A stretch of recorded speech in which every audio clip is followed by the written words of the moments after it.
अफरोज शेख के gold collection पर लोगों ने उठाए सवाल और पूछने लगे उनसे कि बहू से ज़्यादा खुद बनने लगी है दुल्हन। तो चलिए यहाँ पे कमेंट पढ़ते हैं कि दुल्हन से ज़्यादा तो दुल्हन अफरोज नज़र आने वाली है। तो भाई अब देखिए उन्होंने ये बोला है कि भाई नया प्रोग्राम चल रहा है तो सारी चीज़ें नई नई नई लेनी है, ठीक है। तो बेटी के एंगेजमेंट में अगर माँ कुछ नई चीज़ें खरीद रही तो इसमें कोई बुराई नहीं है। एक और कमेंट आता है कि ये लोगों को क्या है, प्रमोशन के लिए कुछ भी बोलेंगे, हम लोग मेहनत करके कमाते हैं, ये लोग नाच कर पैसा कमाते हैं, कौन कौन अग्री करता है। तो कौन कौन करता है कमेंट में लिखना।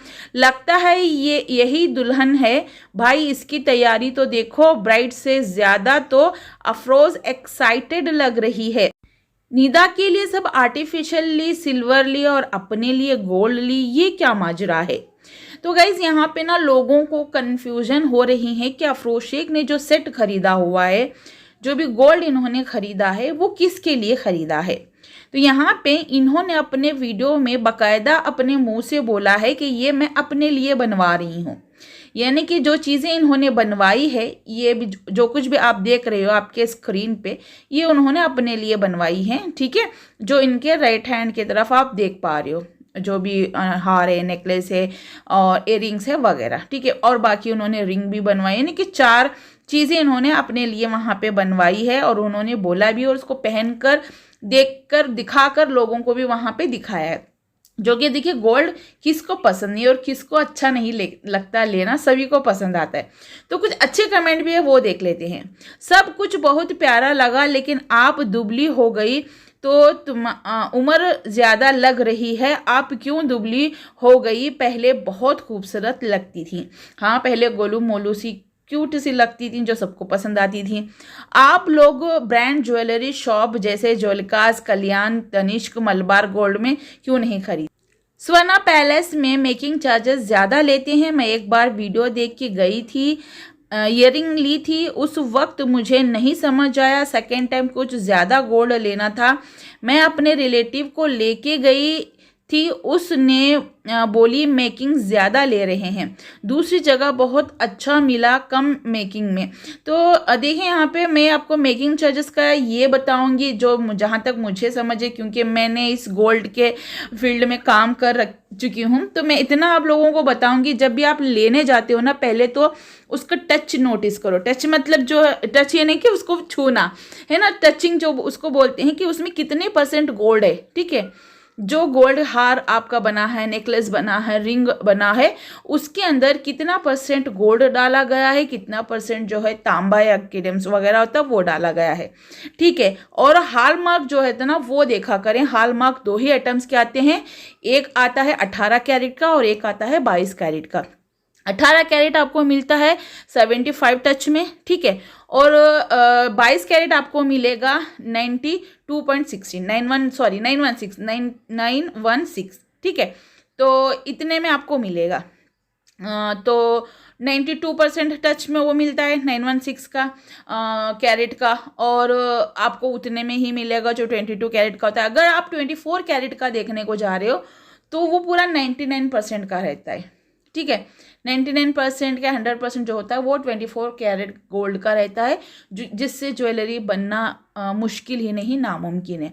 क्योंकि जब वो जो गोल्ड रहता है ना, असली सोना, जब असली सोने को गर्म करके अगर हम मशीनरी में डालेंगे तो पतला सा हिलने लग जाता है, जिससे हम किसी भी तरीके का जेवर या दागिना जो बोलते हैं वो बना नहीं पाते हैं। तो हमें उसमें तांबा मिक्स करना ही पड़ता है। मैं हमें बोल रही हूँ, सॉरी, जो भी बनाते हैं, मेकिंग मतलब बनाने वाले, तो बनाना, तो जो भी बनाते हैं उसमें उनको तांबा मिक्स करना ही पड़ेगा ताकि उसके जो है डिज़ाइन बना सके, अदरवाइज डिज़ाइन नहीं बनता है। तो उसमें कितने % वहाँ पे सोना डाला जा रहा है। अगर हमने वहाँ पे 1 तोला यानी कि 10 ग्राम का हम गोल्ड ले रहे हैं तो उसमें कितने %, क्या 6 ग्राम सोना और 4 ग्राम तांबा या दूसरी चीज़ें पड़ रही हैं चांदी वगैरह उसमें। चांदी में इसीलिए बोल रही हूँ क्योंकि जो जॉइंट बनाते हैं, सैडरिंग करते हैं, डिज़ाइन रखते हैं ना, तो उसमें सैडरिंग करने के लिए हमें वहाँ पे चांदी का ही इस्तेमाल करना पड़ता है। चांदी और एक केमिकल होता है वाइट सा चौक सा होता है केमिकल, उसको डालने के बाद अगर सैडरिंग करते हो तो वो जॉइंट हो जाता है। तो उसमें वहाँ पे कितने परसेंट चांदी लग रही है, कितने परसेंट तांबा लग रहा है, वो हमें नोटिस करना पड़ेगा। तो इसको देखकर ही सोना खरीदा करें। तो कुछ लोगों का एकदम सफ़ेद पड़ जाता है, तो कुछ लोगों का एकदम काला पड़ जाता है। तो काला मतलब थोड़ा कलर उड़ जाता है, शाइनिंग उड़ता है, किसी का काला नहीं पड़ता, पीला ही रहता है। तो वो वाला जो होता है ना, वो परसेंटेज के ऊपर जाता है कि कितना टच इसमें है। जैसे कि नाक की फुल्लियाँ हो गई, कान के ऊपर के साइड के हो गए, वो सारे जो है 35-40 टच में होता है। मैक्स जो है वो 50 में होगा, 50 में कोई बनाता नहीं, 35-40-30 के टच में ही वो रहते हैं। ठीक है, छोटी वाली चीज़ें उतने के ही रहते हैं। बड़ी वाली अगर चीज़ें बना रहे हैं, इयररिंग्स वगैरह, वो 65-70 के रहते हैं। जो 70 का होता है वो 75 बोलकर वो लोगों को बेचते हैं, क्योंकि 5% का जो है वो लेते हैं खरीदारी। अब उसमें आता है वेस्टेज। वेस्टेज का मतलब ये होता है, जब सोना बनता है ना, मतलब कि सोना ऐसे थोड़ा ही ना बनता है, कोई भी जेवर जो बनता है उसको बार बार जो है आग में झोंका जाता है। आग में उसको जलाओ, फिर उसको जो भी डाई होते हैं उसमें मारना पड़ता है, डिज़ाइन वगैरह करने पड़ते हैं, तो बार बार उसको गर्म करना पड़ता है। जितने बार गर्म करोगे, जितनी बार मारते रहोगे, उतनी बार उसको गर्म करना है। फिर उसके बाद जो हम बार बार गर्म करते हैं तो वो सोना थोड़ा सा काला पड़ जाता है, जल जाता है ना, तो उसको वो निकालना है, धोना है। तो पहले क्या करते हैं, वहाँ पे उनके कुछ एसिड वगैरह होते हैं, केमिकल्स, उसमें डालना पड़ता है। तो उसमें डाल के निकालने के बाद पॉलिशिंग मशीन में डालते हैं। फिर उसके बाद में उसमें बैटरी डालते हैं। बैटरी मतलब कि पूरी तरह से होने के बाद फुल ऑन गोल्ड वाला कलर देने के लिए ऊपर से गोल्ड वाले पानी में, उसमें जो साइनाइड वगैरह होता है उसके अंदर डालते हैं, कुछ केमिकल्स होता है उसमें डालते हैं, और उसमें एक करंट छोड़ते हैं जो शायद 12 वोल्ट का होता है, शायद उससे भी कम का होता है। तो उसके बाद जो है वो जो हार वगैरह, कान के चूड़ियाँ वगैरह होते हैं, उसको चिपक जाता है, वो गोल्ड का एकदम कलर आ जाता है। तो वो वैसे होता है। और जो पॉलिश के ऊपर की चली जाती है ना, पहन के देखो ऊपर की पॉलिश घटने लग जाती है, वही पॉलिश है जो वो करवाते हैं लास्ट में, एंड में। ठीक है, उसमें थोड़ा रियल वाला सोना डाल के वो पॉलिश कर देते हैं। ठीक है, उसमें जो सोना जब हम करते हैं ना, एसिड वगैरह में डालना करना, उसमें थोड़ा सा वो कम हो जाता है। जैसे अगर 1 तोला 2 ग्राम का हमने वो बना रहे हैं, तोला लेकर जब तक वो बनता है ना, तो 1 ग्राम उसमें वेस्टेज चला जाता है। सपोज 11 ग्राम का बना रहे हैं तो वो 1 ग्राम वेस्टेज चला जाता है और बन जाता है 10 ग्राम का, यानी कि पक्का 1 तोले का। तो वो जब हमें देते हैं तो 1 ग्राम एक्स्ट्रा का रखकर ही देते हैं। जैसे कि फॉर एग्जांपल मान के चलो कि अगर 60,000 या 70,000 रुपये तोला वो आपको सोना दे रहे हैं, तो 10 ग्राम का कितना हो गया, अगर 70,000 से मानेंगे तो 70,000 हो गया, मगर वो 77,000 बोलेंगे, 1 ग्राम एक्स्ट्रा का लेंगे।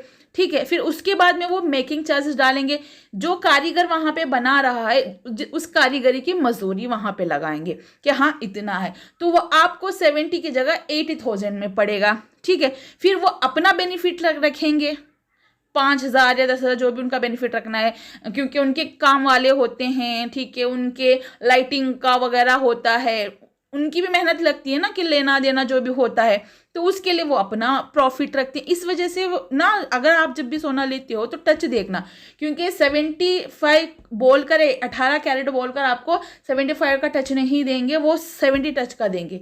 तो आप जब भी सोना लेते हो, टचिंग जहाँ पे होती है बनाते हैं, या जाकर आप बोलो कि भैया ये देखो हमारा कितने टच का है मालूम करो, तो वो मालूम कर देते हैं कि ये 22 का है, या 18 का है, या फिर 20 का है।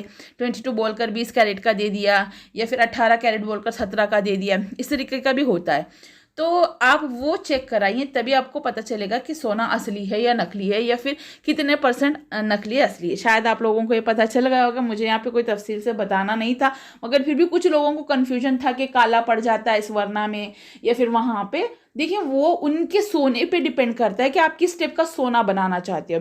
हर एक सुनार के पास ना अलग अलग कैटेगरी का सोना होता है, लो भी होता है, हाई भी होता है।